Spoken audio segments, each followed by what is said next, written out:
예, 어제 있었던 윤석열 대통령 국민변호인단 출범식 어제 청계광장에 있었죠. 그 장면 살펴봤습니다.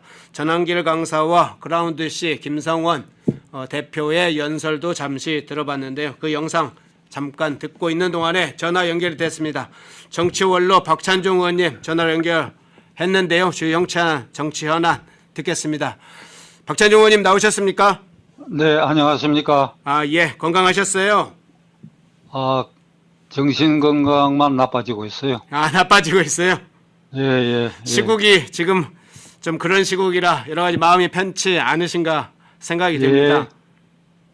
그렇습니다. 예. 이 문제부터 여쭤보겠습니다. 예. 지금 이제 헌법재판소 게시판과 국회 국민청원에 지금 수십만 명의 국민들이 문영배 재판관, 이미선 재판관, 정계선 재판관, 이 3인 재판관에 대한 사퇴와 탄핵을 촉구하는 그런 목소리가 굉장히 높은데요. 특히 이 3명의 재판관은 재척 회피 대상으로도 지목되고 있는데 지금 헌법재판소 그리고 헌법재판관 문제 어떻게 보고 계시나요? 지금 헌법재판관 세 사람에 대한 불공정성의 심리 때문에 많은 이들이 국회에 탄핵 청원도 하고 그것이 지금 앵커 말을 들으니까 수만 명이 아니고 수십만 명에 이르고 있고 지금 12월 3일 대통령의 계엄 선포 이후에 탄핵 이결 그리고 공수처의 수사 착수 대통령에 대한 체포영장 발부 구속영장 발부 그리고 사건을 검찰에 송치 구속 기소 그러니까 이 과정이 지금 날짜로 따져보니까 오늘이 70일째야. 70일. 예. 2달 열흘째야.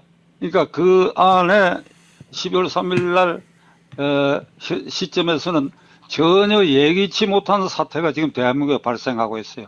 헌법재판소에 대해서 수십만 명이 탄핵 청원을 하고 있고 광장의 민심이 부산, 대구, 충청도 등지 서울에는 일상적으로 열리고 있는 주말 집회 등에 엄청난 인파가 모여들고 있다.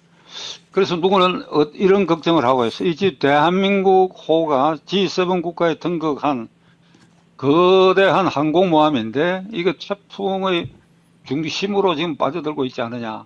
우선 첫째로 대한민국의 당장 그리고 가까운 앞날이 국제관계, 경제 문제에 있어서 이게 순항이 되겠느냐. 두 번째로 국내에 있어서 극단적인 국론 분열 상태가 폭발하게 될 거 아니냐. 그러니까 탄핵이 받아들여질 때 또는 그것이 기각될 때 이걸 비교해 볼 때 박근혜 대통령 때는 탄핵에 찬성하는 사람들의 집회가 반대하는 사람의 집회를 완전히 압도했는데 이번엔 거꾸로 돼가지고 탄핵 반대에 모여든 사람이 찬성 모여든 사람보다도 그 분위기를 압도하고 있다. 가령 이렇게 되면 헌재의 결정 여하에 따라서 국론이 분열돼 가지고 걷잡을 수 없는 사태로 생기지 않겠느냐. 그러니까 이런 우려 때문에 저도 주위에서 말이죠. 질책성 비판을 받고 있어. 질책성 비판, 허앵카. 예. 어떤 질책성 비판인가 하면 당신은 국회의원을 몇 차례 했고 92년 대통령 선거에도 나섰지 않느냐. 그리고 그 뒤 20여 년의 세월을 딱 중간에 서서 이 전국을 관찰해 온 사람인데 당신 같은 사람이 뭔가 목소리를 내 가지고 이 해결 방안, 우리 대한민국의 침몰, 그리고 국론 분열의 폭발 이걸 예방해야 될 거 아니냐고. 그래서 제가 지난 주말부터 아주 곤혹스러운 이게 입장에 빠져 있어요. 제가 혼자 무슨 소리를 낸다고 이게 될 것 같지도 않고 헌정회 전직위원 모임의 헌정회 회원 저는 그리고 현역 국회의원 저는 국록을 먹었던 사람들이 스스로 가슴에 손을 얹고 이 시기에 우리가 어떤 행동을 해야 될 것인가 하는 거 서로 공유하는 생각을 이게 만들어내야 되겠다. 그거 지금 제가 개인적으로는 그런 대로 집착을 하고 있는데 다시 돌아가 가지고 결국은 이게 이 대중 집회에서 탄핵 반대 시위가 이게 촉발된 기본은 그러니까 공수처는 나중에 얘기 따로 하겠습니다만은 당장의 목전에서 헌법재판소의 윤 대통령에 대한 탄핵 심의가 불공정하고 위법하다 하는 것이 각인이 되었어요. 그러니까 그 과정을 통해 가지고 이 이재명 대표가 21대 국회 후반부 22대 국회에 들어와 가지고 민주당을 거의 3분의 2 가까운 의석을 확보해 갖고는 탄핵, 특검, 그리고 민생법안 뒷전, 그리고 정부의 요긴한 예산 전부 삭감, 이런 입법 폭주를 하는 것인데, 이게 이대로 가면 안 되겠다고 생각한 것이 광장에 사람을 모이게 되는데, 그 성분을 따져보면 윤 대통령을 지지했기 때문에, 지금도 지지하고 있기 때문에, 윤 대통령의 12.3 탄핵이 옳았기 때문에, 그래서 그걸 지켜주기 위해서 이런 뜻이 아니고, 이게 이대로 가면 이게 이재명의 광란 행위가 국가를 굉장히 위기에 몰 수 있다라고 하는 그 우려가 이른바 중간 계층에 영향을 주고, 그리고 젊은 세대, 20, 30세대가 무덤덤하게 정치에 무관심해 오다가 이게 이제 깨달은 거예요. 이거 이대로 우리가 침묵하고 이대로 둬서는 안 되겠다. 그래서 이제 광장으로 이제 모여들기 시작했다. 자, 그러면 이제 구체적으로 헌법재판소의 앵커가 질문한 대로 당장 어떤 것이 불공정하고, 그 다음에 피청구인 대통령의 방어권을 어떻게 보장하지 않고 막고 훼손하고 있느냐, 이걸 이제 따져봐야 되겠는데, 헌법재판소 재판 절차는, 허앵커 이 소리 잡음 없습니까? 예, 잘 들립니다. 따ቅ따ቅ따ቅ 소리 안 나죠? 예. 예. 그럼 괜찮습니다.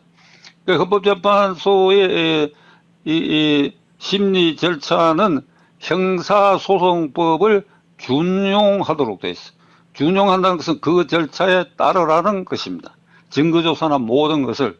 그런데 이 형사소송법에는 법관, 가령 이 경우는 이제 재판관이 되지요. 현재 재판관이 그 특정 사건과 관련하여 제척되어야 할 사유, 제척이 안 되면 회피해야 되고, 회피를 안 하면 당사자가 기피 신청할 수 있는 법관과 같은 제척 기피 회피 제도가 있어요. 그러니까 이건 뭔가 하면, 예를 들어서 지금 문제되고 있는 문형배, 이미선, 정계선 재판관 셋인데, 이 세 사람이 윤 대통령 탄핵 심리와 관계해가지고 제척 사유가 있다. 그런데도 원천적으로 거기서 배제를 안 했다. 그러면 회피 사유가 회피해야 된다. 분명히 회피해야 된다. 안 하면 기피 신청 대상이 된다. 근데 이게 형사소송법 어떻게 결정되는가 하니까, 그 법관, 현재 재판관과 심리하고 있는 그 사건의 구체적 사건과 관계해가지고 거기에 관련이 있는 인간관계 등을 살펴볼 때에 공정한 심리나 따라서 그 결정의 공정성을 의심할 만한 사유, 그 위험성이 있다. 이게 이제 회피 사유가 되고 기피 사유가 되는데, 자, 한번 살펴보겠습니다. 문형배 심판관의 경우에는 이게 이재명 대표가 사법시험 사법연수원 동기입니다.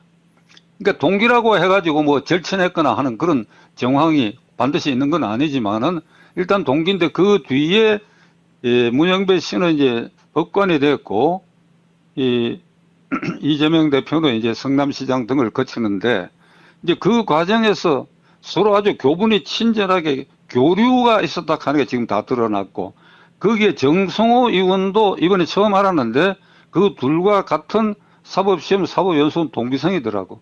그 최근 증언이 공개적으로 이 문형배, 이재명 자기하고의 삼각관계가 절친하다고 하는 것을, 그걸 토로한 기록들이 지금 남아있다.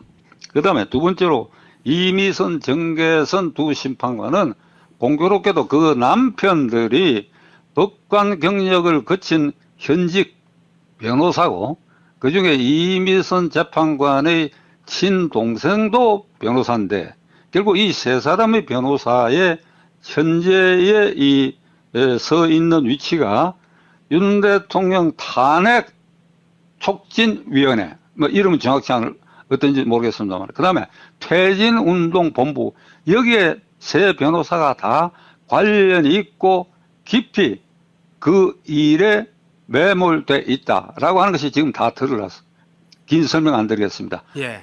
그런 인간관계가 이렇게 있다. 이러면 요런 인간관계, 문형배의 이재명과의 관계. 그러니까 이번 탄핵 심판이라는 것은 이재명 대표가 사법리스크를 방어하는 것이 확대돼 갖고 민주당을 동원해 가지고 윤 대통령을 탄핵을 했으니까 탄핵이 인용되느냐 인용되지 않느냐에 아주 밀접한 이해관계를 가진 게 이게 이재명 대표니까 그 문형배와 인간관계 그 나머지 두 재판관도 그러한 인간관계가 공정한 심리에 영향을 미칠 수 있는 그런 위험 요소가 충분하다.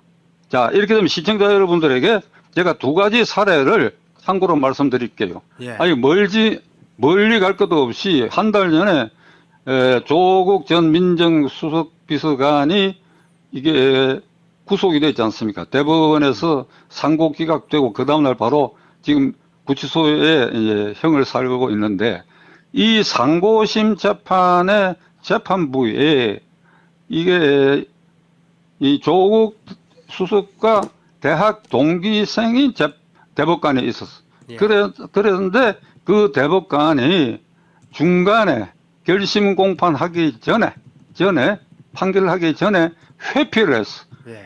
내가 대학 동기라는 구체적 설명은 없지만은 대학 동기라는 그런 이게 넣을 때문에 그 판결이 어떻게 나든지 간에 오해의 소지가 있을 수 있다. 그러니까 본인이 스스로 회피했어. 이게 아주 전형적인 경우입니다. 인간관계와 관계해가지고. 아, 이은구 요게 대법관 얘기하는군요. 조국 친구 그 대법관요. 그 대법관 이름은 내가 모르겠는데. 이흥구요. 예, 예. 아, 예, 예. 근데 그거 상고됐을 때부터 그 얘기 쭉 나왔어요. 네, 그랬죠. 그 조국 수석이 믿는 데가 있지 않느냐고 했던 것이 바로 그 대법관 때문인데. 예. 또 하나 사례는 10여 년 전에 있었던 구체적 사건을 제가 똑똑히 이게 목도한 것인데 공직선거법 위반으로 이 2심에서 300만 원 선고를 받아가 상고한 상고인의 그 사건을 맡은 그 대법관 재판부에서 이모 대법관이 그 사건에서 스스로 물러서는 회피를 했어요. 그 이유가 뭐냐 하니까 상고인과 자기 친형이 대학 동기생이다라는 것 때문에 내가 오해를 살 수 있다. 어떤 판결을 하더라도. 그래서 회피한 사례. 자, 이 두 가지 사례면 시청자 여러분들이 재측 깊이 회피가 어떤 것인가 확실히 그 윤곽이 떠오를 것입니다. 대학 동기다 또는 친형하고 동기다. 이런 인간관계에도 다 회피를 했는데 문형배와 이재명 관계 그 다음에 이미선 정계선과 이 탄핵 심판과 연관되어 있는 그런 인간관계 이것은 재척 사유도 충분하고 재척 안 했고 그 다음에 회피도 안 하고 다 기피 신청을 했는데 아마 지난번에 기각한 걸로 내가 알고 있는데 확실한지 내가 기억이 모르겠는데 예, 맞습니다. 예. 그러면 이게 기피 신청을 해도 맨 그 8명의 그 현재 재판부에서 결정하니까 그냥 가족 감싸게 했겠죠. 그럼 기피 신청 한 번밖에 못한 아니죠. 계속 할 수 있어요. 정황이 드러날 때마다 매일 정의신문 할 때마다 자꾸 방어권을 차단하고 정의신문 신청도 깨고 뭔가 어디에 쫓기는 듯이 그러니까 특히 문형배 소장 대행이니까 그게 주로 심리를 주도하는데 그 사람 표정과 말을 보면 뭔가 쫓기는 듯 뭐에 쫓기느냐 이재명에 쫓긴다. 이재명에 뭘 이재명의 이익을 지키기 위해서 빨리 윤석열 대통령을 인용을 해갖고 면직시켜야 되겠다. 그래야 대통령 선거가 빨리 오고 그래서 사법 리스크를 뭉갤 수 있는 시간을 빨리 벌어줘야 되겠다. 아 이게 노골적으로 지금 눈에 뜨이니까 그러니까 이게 군중들이 이런 걸 구체적으로 깨닫지 못했던 사람들이 무덤덤하게 지냈던 중간파 사람과 젊은이들이 이게 광장으로 모여드는 거 이것은 제가 보기에 천인심이라고 생각해. 천인심. 그러니까 결국은 공수처 수사와 헌재 심리 이 단계에서 광장으로 국민의 다수를 몰아내고 있고 다수의 국민들 가슴에 이 대못을 받고 있는 일들이 지금 헌법재판소에서 진행되고 있다. 이렇게 말씀드리려고 합니다. 예. 자, 헌재에 관해서는 한 가지 더 여쭤볼게요. 적법 절차 문제와 이 사법정의 문제도 계속 중요한 문제로 제기되고 있는데요. 예. 예, 공수처의 내란죄 수사와 윤석열 대통령에 대한 체포, 그리고 서부지방법원의 체포 구속영장 발부, 헌재의 편파적인 졸속 심리와 이법적인 재판 심리 운영, 이런 여러 문제들이 제기되고 있는데 이 적법 절차, 사법 정의 문제 어떻게 해석하고 계세요? 대한민국은 자유민주주의를 수호하고 그 질서를 지키기 위한 헌법을 가지고 있습니다. 그러니까 자유민주주의 질서를 지킨다고 하는 것은 우선 입법부, 국회가 이회민주주의 절차에 따라야 된다. 특히 헌법 8조 규정대에는 정당 조항을 정당의 민주적 운영과 조직, 그리고 국민의 정치사 수렴에 필요한 조직이라고 하는 그게 준수된 정당들이 그 소속 국회의원들로 구성돼 가지고 대화와 타협, 토론의 이회 민주주의가 비로소 활성화되는데 그렇게 돼야 되고, 행정부는 견제와 균형 속에서 적법한 행정을 펴야 되고, 셋째로 사법부라고 하면 법원과 헌법재판소까지 포괄되는 개념인데, 이 사법부가 이 자유민주주의를 지키는 그 기둥의 기초를 뒷받침하는 것입니다. 거기서 사법부가 흔들려 가지고 사법 정의가 훼손되고 공정성이 훼손된다고 한다면 의회의 폭주, 정부의 방만한 일탈, 이것을 막아낼 장치가 없어요. 그러니까 이게 사법 정의라고 하는 것이 어떻게 보면 제1로 중요한 기관이 될 수밖에 없다. 그런데 지금 이 일부 법관들과 헌법재판소의 일부 재판관들의 이 행태를 보면 헌법에 규정되어 있는 법관은, 이 경우에 법관은 헌재 재판관도 포함되는 겁니다. 법관은 헌법과 법률에 의하여 양심에 따라 독립하여 재판한다. 그리고 이 재판은 신속 공정해야 된다. 이게 아주 헌법에 선언해 놓고 있는 제도입니다. 그런데 이게 공수처의 경우에는 이 공수처는 이게 탄생하지 말아야 할 기관입니다. 위헌 기관으로 지금 존립하고 있습니다. 이거 나중에 추가 질문이 있으면 말씀을 드리겠는데, 그러니까 권한이 없어요. 대통령에 대한 수사 권한이 없다. 권한이 없는데 체포영장을 발부받았다. 어디서? 서부지방법원에서. 그리고 구속영장을 발부받았다. 어디서? 서부지방법원에. 그러니까 공수처법에 공수처의 전관적 관할은 중앙지방법원이라고 해서 중앙지방, 그러니까 그것이 영장 청구가 다 불법한 근원에서 출발한 것이니까 독수 독가 원칙에 따라서 그게 무효이고 불법이지만은, 그래 일단 영장을 청구했다고 치면 중앙지방법원에다 해야지. 체포영장도 구속영장도. 자, 그러니까 이 영장을 쇼핑했다는 거 아니에요. 거기 서부지방법원에 지내놓고 보니까 그 순간 직전까지 거기에 지방법원장이 정계선이고 지금 시판관이 되어 있고, 그리고 마은혁인가 하는 그 후보자도 서부지방법원 출신이다. 그러니까 이게 공수처 수사 그 자체가 공정성을 완전히 잃고 있다. 그리고 이제 헌법재판소에 넘어가고는 뭐 오늘 아침에도 송국건 앵커하고 대담하는 것도 있고 제가 잘 듣고 있는데, 공수처 지금 심리 과정은 원천적으로 편향적인 것이 분명하잖아요. 헌법재판소법 51조에는 이게 피청구인이, 이 경우 윤 대통령이 형사사건으로 재판이 진행 중일 때는 헌재 심리를 보류할 수 있다. 할 수 있다고 되어 있으니까 안 할 수도 있다. 이렇게 이제 강변을 하는데, 이게 피청구권의 이 방어권 보장을 위해서도 할 수 있다는 해야 된다라고 해석을 해야 돼요. 근데 이것도 완전히 무시해버리고 증인을 피청구인 중에서 약 30여 명을 청구했는데 이걸 싹둑 잘라버리고 계속 다 잘라버리고, 그리고 어제는 거기에 뭐 추가 진술을, 추가 신문, 추가 진술을 3분 정도 할 것을 요청했는데도 아주 야멸차게 거부해버리고 하는 이 일련의 불공정 사태가 탄핵 반대 집회에 사람들을 모으고 있다. 사람들을 모으고 있다. 저는 그렇게 생각합니다. 예. 자, 그러면 이제 이어서 그 부분 여쭤볼게요. 내일 토요일 광주에서 탄핵 반대 집회가 지금 준비가 되고 있는데요. 광주 지역만이 아니라, 그러니까 호남 지역에 있는 분들만 아니라 전국에서 지금 이곳저곳에서 이번 광주 집회에 참여하겠다 이런 의사를 밝히고 곳곳에 준비하고 있다는 소식들이 많이 들리고, 기차표가 뭐 며칠 전에 이미 매진이 된 상태라는 소식도 들리는데요. 그 탄핵 반대 집회에 강기정 광주시장, 박지원 의원, 박균택 의원 등은 5.18 광장에는 극우가 올 수 없다 그러면서 쓰레기장, 뭐 위생 매립장 이곳에 가서나 집회를 하라고 조롱도 하고 그랬는데, 지금 몰려드는 그 광주 집회 상황 혹시 들은 소식이 있는지, 그리고 이런 강기정, 박지원, 박균택 의원의 행태 발언 어떻게 들으셨어요?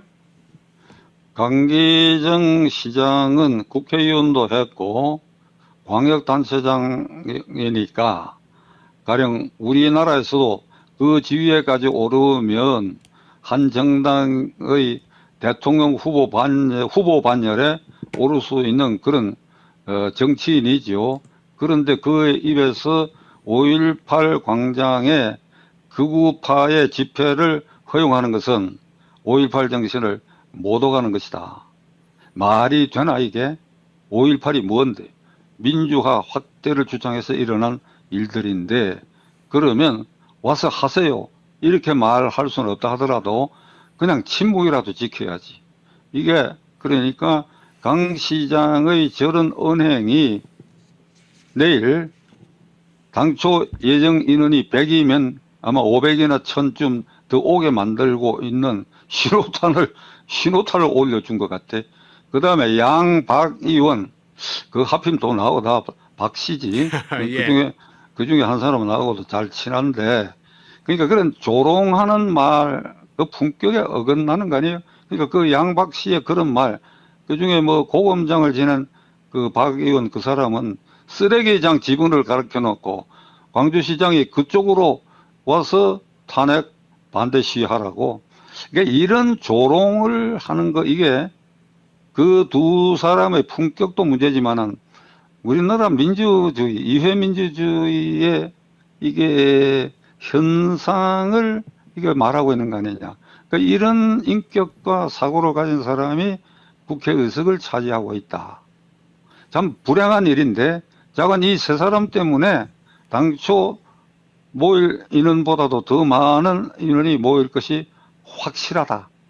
아주 많이 모일수록 이 세 사람을 이게 은행의 품위, 결손 등에 대해서 스스로 타격을 입게 될 것이다. 감히 그렇게 말씀드리려고 합니다. 그러니까 오히려 강기정, 박지원, 박균택 의원의 발언이 역풍을 일으킬 수도 있다는 이런 의미로도 들리네요. 역풍이라기보다도 손님 끄는 것 같아요. 손님을 끌어요? 예. 네.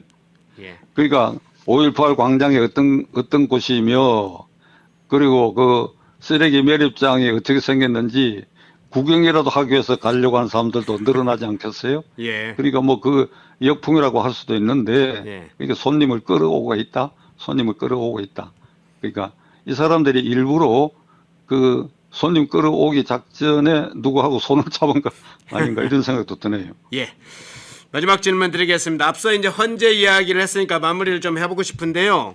예. 헌법재판소와 이 헌법재판관들의 문제는 참 적나라하게 지금 상황이 드러나고 있는데, 윤석열 대통령 뭐 탄핵 심판은 뭐 어느 시점에라도 뭐 몇 달 후라도 조기라도 어쨌든 윤석열 탄핵 심판은 끝나긴 하지만 이 헌법재판소의 문제는 고스란히 그대로 남게 되는데, 이 헌법재판소는 향후에 어떻게 하는 게 좋다고 보세요? 헌법재판소는 폐지되거나 존치하더라도 그 구성과 공정성을 담보할 수 있도록 재판관 구성이 이루어져야 되고, 결국은 이거 개헌을 해야 되지 않냐는 생각인데, 개헌이라는 게 이 하나만을 위해서 개헌 물론 해야지요. 그러나 함부로 개헌할 수도 없고 하니까 언젠가는 개헌이 있을 때 또는 개헌하지 않고 헌법재판소의 공정성 확보할 수 있는 방법이 없는가를 지금 심각하게 검토해야 할 단계에 있고, 제 생각으로는 헌법재판소 이거 폐지해야 돼요. 왜 그러니까 역사적 연원을 한번 간단히 따져보겠습니다. 60항쟁으로 6.29 선언이 있고, 그리고 제6공화국 헌법이 통과됐지요. 그러니까 그 이전 헌법에는 헌법재판소가 없었는데 헌법재판소를 신설했습니다. 그 이유는 뭔가 하면 다양화된 민주화 시대에 대법원의 헌법심판 또는 탄핵심판까지 맡기는 그것은 너무 치우친 것이다. 그러니까 대법원도 일부 떼고 견제하기 위해서라도 독립된 헌법재판소를 둬야 되겠다. 요게 이제 독일의 대륙법계 제도를 채택했어요. 네. 영미법계의 미국의 경우는 대통령 탄핵이 국회에서 이루어지게 되어 있어요.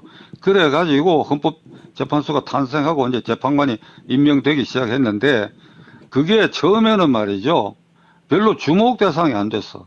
지금 이 헌법재판관 지낸 분 전부가 그런 건 아닌데, 좀 민망하지만은 그 출범해갖고 상당 기간은 헌법재판소 재판관이 대법관에 비해서 경력, 평판, 명성 등이 대법관 수준에 이르지 못한 이 법관 또는 검사 또는 변호사 출신 쪽에서 대부분 임명돼 왔어요. 그런데 이게 언제 주목을 받기 시작했는가 하니까 노무현 대통령 때예요.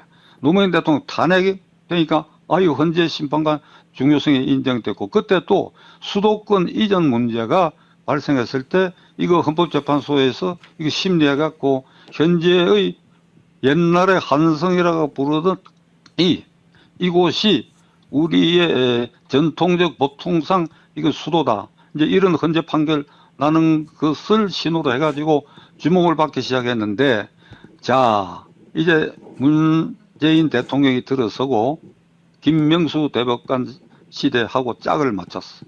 그래서 지금 그때부터 헌법재판소 재판관 빈자리가 일면 대법원장이 임명하는 세 자리, 대통령이 임명하는 세 자리, 국회가 임명하는 세 자리인데, 그때 김명수가 임명하는 세 자리, 문재인 대통령이 임명하는 세 자리, 이거 전부 이른바 우리가 말하는 우리법 연구회, 국제법 연구회 좌파, 문현부의 말대로 자기가 가장 왼편에 선 법관이었다 하는, 그러니까 이런 김명수, 문재인 짝퉁들이 헌재를 지배하기 시작했고, 거기에 국회의원 추천 3명 중에도 민주당의 경우에는 맨 김명수, 문재인 라인에 선 그러한 사람들을 임명했기 때문에 이 헌법재판소가 지금 그 후유증을 겪고 있는 거예요.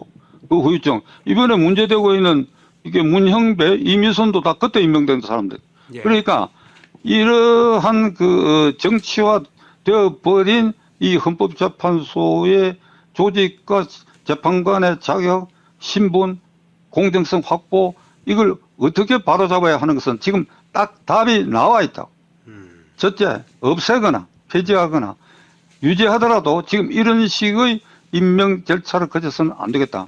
이건 당장의 사실은 숙제입니다. 예. 그런데 오늘은 페네마이크 시청자들에게 이게 긴급한 숙제고, 이 헌법재판소가 탄생해갖고 흘러오는 과정에서 어떻게 지금과 같이 변질됐는가, 변질될 수밖에 없어서 변질된 거예요.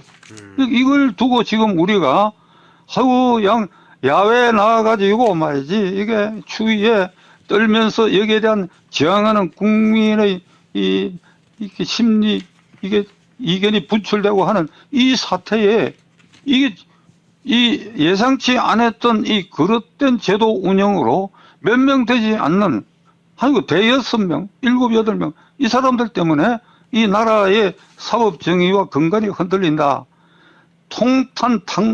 통곡할 일이라고 저는 생각합니다. 이거 반드시 바로잡아야 된다고 믿습니다. 예. 박찬종 의원님 전화로 연결해서 긴급한 전국 현안 들어봤습니다. 헌재 폐지, 헌법재판소 폐지해야 된다, 이런 의견까지, 그리고 존치한다면 현재 어떻게 개선 바꿔야 되는지 그 부분까지 의견을 주셨습니다. 예, 의원님 고맙습니다. 예, 수고하셨습니다. 예, 박찬종 전 의원님 연결해서 전화로 들어봤고요.